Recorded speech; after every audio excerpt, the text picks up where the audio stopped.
Hello everyone, welcome to our YouTube channel Panan Academy। मैं एक नया ट्यूटोरियल सीरीज स्टार्ट करने वाला हूँ। ये जो नया ट्यूटोरियल सीरीज मैं वीडियो ट्यूटोरियल स्टार्ट कर रहा हूँ, this is related to computer science course of class 11 students of in the CBSE curriculum. Okay, तो आप यहाँ पे टेबल ऑफ कंटेंट्स मेरे स्क्रीन पे देख रहे हैं। मैं कंप्यूटर साइंस बैकग्राउंड से हूँ और मैं अपने जब मैं पढ़ा करता था क्लास 11 ट्वेल्थ, वहाँ उस समय मेरे पास कंप्यूटर्स भी नहीं हुआ करते थे। तो मुझे ये चीज़ समझ है। मैं इस बात को समझता हूँ कि हमारे देश में अभी भी बहुत सारे ऐसे स्टूडेंट्स हैं जिनके पास रिसोर्सेज नहीं है, बट उनके लिए ये सब्जेक्ट पढ़ना ज़रूरी है, क्योंकि आने वाला समय विदाउट कंप्यूटर्स, आज का समय भी और आने वाला समय विदाउट कंप्यूटर्स नहीं चलने वाला है। तो मैं ये नहीं कहता कि उनको इंटरेस्ट नहीं है और पढ़ना चाहिए, लेकिन केवल रिसोर्सेज नहीं है इसके कारण कंप्यूटर साइंस की पढ़ाई ना की जाए, ये सही नहीं है। और इसीलिए मैं इस पर्टिकुलर कोर्स को उठाया हूँ, इस पर्टिकुलर सब्जेक्ट को उठाया हूँ। नॉर्मल ये जो सब्जेक्ट है, ये क्लास 11th और ट्वेल्थ में जो ऑप्ट करते हैं CBSE में इस पर्टिकुलर सब्जेक्ट को, अ, वो बच्चे पढ़ते हैं। और मैं इस सब्जेक्ट को पढ़ाते हुए इस बात की कोशिश करूँगा कि स्टूडेंट्स जो हैं वो इस सब्जेक्ट को बहुत ईज़ी वे में समझें। बिकॉज़ क्या है कि ये कंप्यूटर साइंस जो है, इसका ये बेसिक कोर्स है। और यहाँ से अगर स्टूडेंट इसको समझता है, प्रैक्टिकली समझता है, so it becomes very much easy for those students to understand कि भई आप आगे इस कोर्स को और इस सब्जेक्ट को कैसे ले जा सकते हैं और इसमें और नया क्या कर सकते हैं। ओके? 12th क्लास के बाद कई स्टूडेंट्स ऐसे हैं जो इंजीनियरिंग का प्रोग्राम ऑप्ट करते हैं, कई स्टूडेंट्स ऐसे हैं जो बायोलॉजी का प्रोग्राम ऑप्ट करते हैं और वो मेडिकल की फील्ड में, इंजीनियरिंग की फील्ड में, कई स्टूडेंट्स जो कॉमर्स फील्ड से हैं और वो आगे जाके कमर्शियल फील्ड में they try to make their career. कई स्टूडेंट्स ऐसे हैं जो आर्ट्स एंड हिस्ट्री फील्ड में वर्क करते हैं। आने वाला समय जो है वो कंप्यूटर साइंस, इवन मैं बार बार आने वाला समय कह रहा हूँ, बट ये समझना स्टूडेंट्स को बहुत ज़रूरी है, क्लास 11th के स्टूडेंट्स को, या मैं कहूँ कि अपकमिंग क्लास 11th के स्टूडेंट्स को, कि आप किसी भी फील्ड में जाएं, आपके लिए कंप्यूटर साइंस में सिमुलेशन करना नेसेसरी हो जाता है फॉर योर स्टडीज़। और कंप्यूटर्स का यूज़ करना ज़रूरी हो जाता है, तो आपको कंप्यूटर्स की बेसिक पता होना ज़रूरी है। और मैं इस बात को समझता हूँ कि इंटरनेट आज के डेट में हर जगह एक्सेसिबल है, हर स्टूडेंट के पास एक्सेसिबल है। और हम जो पेंडेमिक का सिनेरियो देख रहे हैं उसमें एवरीथिंग इज ऑनलाइन। तो मैं इस पर्टिकुलर ऑनलाइन प्लेटफॉर्म का यूज़ करके इस कंप्यूटर साइंस के सिलेबस को आपके साथ मैं डिस्कस करूँगा और मैं इस कोर्स को आपको पढ़ा के आपको इसमें एक्चुअली मैं परफेक्ट बनाने की कोशिश करूँगा। तो आज इस पर्टिकुलर वीडियो में I am going to discuss about the syllabus of this particular subject, that is your computer science subject. आप यहाँ मेरे स्क्रीन पे सिलेबस देख रहे हैं। जो चैप्टर 1 है, वहाँ कंप्यूटर सिस्टम की हम बात करेंगे, है ना। कंप्यूटर सिस्टम्स होते क्या हैं, उन वो कैसे डेवलप हुए, उनका इवोल्यूशन कैसे हुआ है फ्रॉम अर्ली डेज। फिर उसके बाद जो है मेमोरीज क्या होती हैं, ठीक है। कंप्यूटर सिस्टम्स के डिफरेंट हार्डवेयर एंटिटीज क्या है, सॉफ्टवेयर एंटिटीज क्या है, ठीक है। And operating system as a whole क्या है। ओके, तो ये सारी चीज़ें हम लोग को जानना बहुत ज़रूरी है, तो ये हम चैप्टर 1 में पढ़ेंगे। उसके बाद हम चैप्टर 2 में पढ़ेंगे UC encoding schemes and number systems के बारे में डिस्कस करेंगे। अभी समझना ज़रूरी है कि आप, जैसे मैं अभी आपसे बात कर रहा हूँ, ये क्या है एक्चुअली, मैं आपसे एक लैंग्वेज हिंदी या इंग्लिश में मैं बात कर रहा हूँ। So what I am doing here is I am communicating with a person. आप मेरी बातें सुन रहे हैं, आप हिंदी इंग्लिश लैंग्वेज को समझते हैं तो मेरी बातें सुन रहे हैं, करेक्ट। मैं किसी नेटिव मदर टंग में बात नहीं कर रहा हूँ। रीजनल लैंग्वेजेस हैं जैसे कि तेलुगु, तमिल, मलयालम, है ना, दीज लैंग्वेजेस, बंगाली, मैं इन लैंग्वेजेस में बात नहीं कर रहा हूँ। तो मैं, मेरी बातें आप कब सुन पा रहे हैं, जब आप मेरी बातों का ट्रांसलेशन अपने अंडरस्टैंडिंग के हिसाब से अपने लैंग्वेज में कर पा रहे हैं, दैट इज हिंदी और इंग्लिश, ठीक है। सिमिलरली कंप्यूटर्स क्या समझते हैं, कंप्यूटर्स 0 1 की भाषा समझते हैं, तो कैसे हम जो है एनकोडिंग कौन कौन से स्कीम्स होते हैं, कंप्यूटर्स आपके इनपुट्स को लेके उसको कैसे कंप्यूटर रीडेबल फॉर्म में कन्वर्ट करता है, प्रोसेस करता है, and then it converts it back to the human readable form and present it और gives you an output to be seen by you. तो ये सारी चीजें हम लोग चैप्टर 2 में पढ़ेंगे। देखिए चैप्टर 3 में कुछ एमर्जिंग ट्रेंड्स की बात हो रही है, ठीक है। एमर्जिंग ट्रेंड्स क्या होते हैं, आप कंप्यूटर साइंस तो पढ़ रहे हैं, लेकिन अब कंप्यूटर साइंस का रोल क्या है in current scenario, real world scenario, ठीक है। तो कहाँ पे रोल है, तो कुछ एप्लीकेशंस हैं यहाँ पे, कुछ एरियाज हैं, फील्ड्स हैं जहाँ पे इनका बहुत मेजर रोल है, जैसे कि आपका आर्टिफिशियल इंटेलिजेंस हो गया, बिग डेटा हो गया, इंटरनेट ऑफ थिंग्स हो गया। इनफैक्ट मेरा पीएचडी वर्क आईओटी पे ही है, इंटरनेट ऑफ थिंग्स पे ही है, and it is a very wonderful field to work upon। Cloud computing हो गया, ग्रिड कंप्यूटिंग हो गया, ब्लॉकचेन्स हो गया, ये सारे फील्ड्स हम डिस्कस करेंगे कि क्या ये बेसिकली हैं क्या और इसमें काम क्या होता है, ठीक है। इसके बाद हम जो है चैप्टर 4 में बेसिक प्रॉब्लम सॉल्विंग की बात करेंगे। देखो जब भी आप कंप्यूटर्स में प्रोग्राम बनाते हो, so it becomes very much necessary for you that you first understand the problem at hand, then create the flow chart या flow diagram, and create algorithms, and compare those algorithms and better best algorithms you try to implement, है ना। तो ये सारे जो algorithm part होते हैं, flow होते हैं, ठीक है, how you can compare the algorithms, कैसे आप प्रॉब्लम सॉल्विंग के क्या क्या स्टेप्स होते हैं, ये सारी चीजें हम लोग चैप्टर 4 में डिस्कस करेंगे, and this is very important, ठीक है।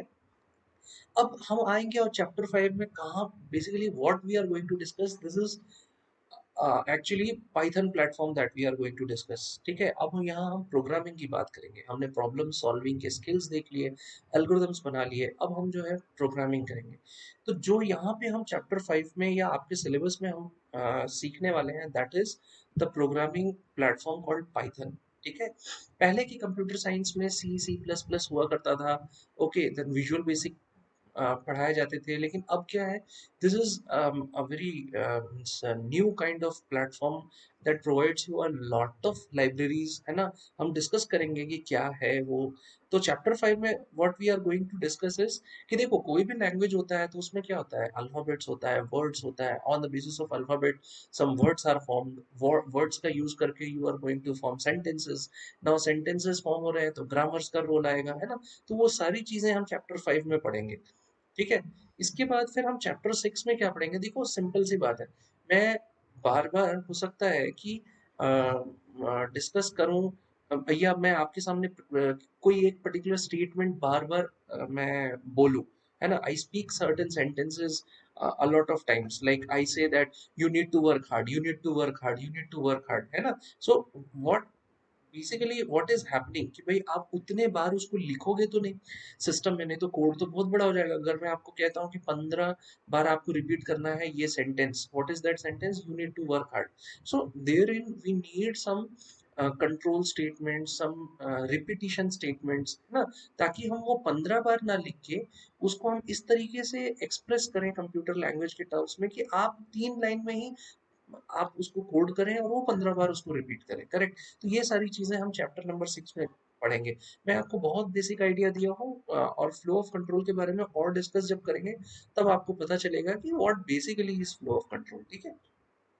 Now, a most crucial part of programming is functions, and that we are going to discuss in chapter 7. You see, what happens कि जब आप एक घर बनाते हो तो घर बनाते समय what happens कि भाई आप घर बनाने के लिए सिविल इंजीनियर्स आर्किटेक्ट को बोलते हो कि भाई आप डिजाइन कर दो घर, सिविल इंजीनियर को कहते हो कि क्या करो आप घर के लिए जो है जो जो मटेरियल्स लगेंगे और जो भी और जैसा भी होगा आप घर बना के दो। उसके बाद इंटीरियर डिजाइनर को आप बोलते हो कि भाई आप जो है जो मेरे घर बन चुका है उसके अंदर इंटीरियर कैसा होगा, कहाँ पे टेबल्स होंगे, लैम्प्स होंगे, बेड होंगे, ये सारी चीजें आप मुझे बना के दो, है ना। तो what you are doing, there are different functions और डिफरेंट फंक्शनैलिटीज और different activities that are associated with building a house, correct। now वो उस कंस्ट्रक्शन में जो जो फंक्शनैलिटीज और एक्टिविटीज आती हैं उसको अगर आप एक साथ फॉलो करो तो प्रॉब्लम क्या हो जाएगी कि हो सकता है कहीं ना कुछ मिस्टेक हो जाए और उसको क्या होगा कि भाई अगर कोई फॉल्ट आता है तो हमें बहुत डिफिकल्ट हो जाता है ये समझना कि ये आर्किटेक्ट का फॉल्ट था कि ये सिविल इंजीनियर का फॉल्ट था या ये इंटीरियर डिजाइनर का फॉल्ट था। तो इसीलिए हम क्या करते हैं ना, ये जो फॉल्ट निकालना होता है ना, इसको हम कंप्यूटर्स के टर्म्स में कहते हैं डिबगिंग। ठीक है, तो प्रोग्रामिंग में हम इसे डिबगिंग कहते हैं। तो डिबगिंग इजी हो जाए एट द सेम टाइम जिसका जो फंक्शन है, जिसका जो एक्टिविटी है वो उसको असाइन कर दिया जाए। तो उसके लिए क्या यूज होता है, उसके लिए हम लोग जो है फंक्शंस यूज करते हैं। और वही कैसे हम करते हैं प्रोग्रामिंग करते समय तो चैप्टर 7 में समझेंगे। फिर क्या होता है, देखो चैप्टर 8 में we will talk about strings. अभी देखो सिंपल सी बात है कि मैंने आपको पहले ही बता दिया, the computer systems take certain inputs, है ना, प्रोसेस दोज इनपुट्स। अगर मान लो कि वो सारे inputs in the form of strings हैं, स्ट्रिंग्स क्या होते हैं, combination of characters is known as string. ठीक है, तो वो स्ट्रिंग का मैनिपुलेशन होता है कि भाई अब मान लो कि आपको कुछ डिलीट करना है, कुछ ट्रेवर्सिंग करना है, कुछ इंसर्ट करना है, तो वो कैसे होता है, that we are going to discuss in chapter number 8। Okay, you see this needs to be understood that यहाँ पे कुछ बातें मैं ऐसे बोल रहा हूँ जो आपको एलियन वाली फीलिंग दे रही होगी, है ना। Those words are very technical to the computer science field and alienated feeling नहीं अभी आपको लाना है। जब वो चैप्टर्स पढ़ेंगे तब आपको अच्छे से समझ में आएगा। चैप्टर 9 में we are going to discuss about lists. You know lists, जो आप लिस्ट बनाते हैं, है ना, तो क्या होता है, दो या दो से ज्यादा लिस्ट को आप मर्ज करेंगे, कोई एक लिस्ट को डिलीट करेंगे, कोई कुछ एलिमेंट होगा लिस्ट में जो कि आपको इंसर्ट करना होगा, कुछ एलिमेंट डिलीट करना होगा। तो वो आप कंप्यूटर्स में कैसे कर सकते हैं, that we are going to see in chapter number 9। Now when we talk about chapter number 10, you know, अभी इसके बारे में मैं ज़्यादा डिस्कस नहीं करूँगा। I will I can only say over here that ये जो टपल्स एंड डिक्शनरीज होते हैं ना, जब हमने इसको पढ़ा था तो we understood in terms of database. ठीक है, टपल्स का मैंने पहली बार टपल वर्ड जो है ना यूज किया था, या मतलब मैंने रीड किया था when I this went through this course of database. So I am going to discuss tuples and dictionaries and what is their significance in the field of computer science, that I am going to discuss in chapter number 10. Okay, then definitely you see, जब भी हम कोई subject पढ़ रहे हैं तो उसके implications हमें पता होना चाहिए, उसका इम्पैक्ट हमें पता होना चाहिए। तो चैप्टर 11 जो है वो एक्चुअली क्या है कि सोसाइटल इम्पैक्ट की बात करता है। ठीक है, सोसाइटल इम्पैक्ट मतलब अगर कंप्यूटर्स आए हैं तो उसका हमारे इसमें हमारे डे टू डे लाइफ्स में क्या सिग्निफिकेंस है, क्या उसका इम्पैक्ट है, how is it actually improving our life, how is it degrading our life as well.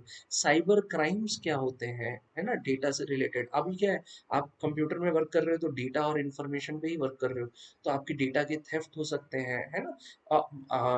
Constitution, Indian constitution में इंफॉर्मेशन टेक्नोलॉजी एक्ट है, तो इंफॉर्मेशन टेक्नोलॉजी एक्ट क्या होता है, आपके हेल्थ पे कंप्यूटर्स और मोबाइल डिवाइसेस और हैंड हेल्ड डिवाइसेस का क्या नेगेटिव इम्पैक्ट है, that we are going to discuss in chapter number 11, you know. So if we see properly, you know, in chapter number 1 is pure theoretical. Okay, some diagrams आएंगे और आपको basically this is theoretical. Chapter number 2 somewhat theory is there, but यहाँ पे आपको कुछ numericals बताए जाएंगे, solve कराए जाएंगे, है ना, नंबर सिस्टम से रिलेटेड। चैप्टर नंबर 3 जो है इट इज अगेन थियोरेटिकल। तो चैप्टर नंबर 4 जो है this is again theoretical, but a little bit of algorithm development is there, but it is purely theoretical in nature. यहाँ पे आपको जो है ना actually problem solving skills develop कराए जाएंगे। Chapter number 5 is practical in nature, but chapter number 5 the initial portion of chapter number 5 is theoretical। ठीक है, यहाँ पे आपको पहले जो है उन कुछ कीवर्ड समझने पड़ेंगे और उसके बाद फिर how you are going to use those keywords in with the use of programming platform called Python. So थोड़ा सा प्रैक्टिकल आएगा जिसमें मैं आपको ये भी बताऊंगा कि कौन से पाइथन के कौन से प्लेटफॉर्म पे वर्क करना है, क्या डाउनलोड करना है आपको। ठीक है, देन चैप्टर नंबर 6 की बात करते हैं, वो क्या है, आपको थोड़ा सा थियोरेटिकल है एंड प्रैक्टिकल है, बिकॉज यहाँ पे आपको कुछ कोडिंग करनी होगी। चैप्टर नंबर 7 प्योरली प्रैक्टिकल है, यहाँ पे आपको कुछ कोडिंग सीखनी होगी। फिर चैप्टर नंबर 8 में भी आपको जो है यहाँ कोडिंग करनी होगी, ठीक है। चैप्टर नंबर 9 में डेफिनेटली कोडिंग करनी होगी। Chapter number 10 and chapter number 11 जो है ना, ये जो है आपका थियोरेटिकल एस्पेक्ट्स है, ठीक है। So this is all about your table of contents, you know. मैंने क्या है कि जो आपका कंप्यूटर साइंस का सिलेबस है सीबीएसई की वेबसाइट पे, वहाँ से आपको ये सिलेबस के बारे में इंफॉर्मेशन दी है। मैं अपने अगले वीडियो से चैप्टर नंबर 1 स्टार्ट करने वाला हूँ, that is your computer system. So log on to my channel, and you are heartily means I'm heartily welcome you to look into my videos and definitely ask me questions, if any, from your end in the form of comments, and I will solve your queries. Okay, so till then, thank you very much. Have a nice day.